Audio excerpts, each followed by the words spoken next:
My name is Brad DeLong, and this is my morning coffee. This morning will be a depressing morning coffee because it is produced by a conversation I had with my sister a couple days ago, in which she asked me, okay, what then do you think should be done in Iraq? And as I see it, the U.S. in Iraq currently has four and only four options.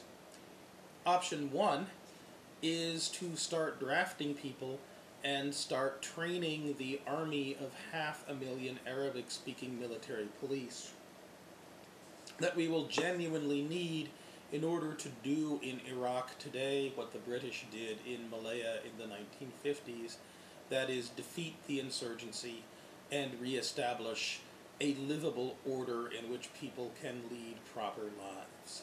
That's option one.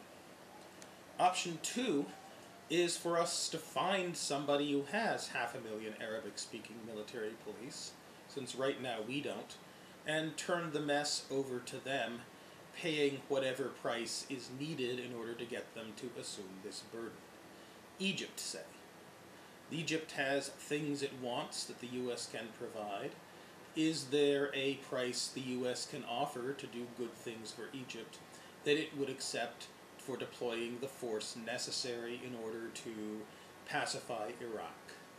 It's a good question. That's option two. Option three is that we strike a deal with the existing regional powers who have a strong interest in an Iraq that is not a catastrophe. We strike a deal with the Turks by which they act as angels for the Kurds in northern Iraq, protecting them and providing them security as long as the Kurds behave. And if the Kurds do not behave, if they start fomenting revolution or rebellion in southern Turkey, which Turkey fears greatly, then let the Turks understand that they have responsibility for dealing with the situation.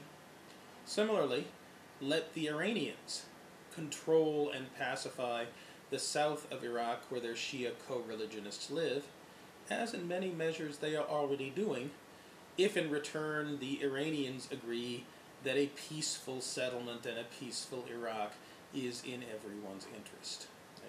That's option three.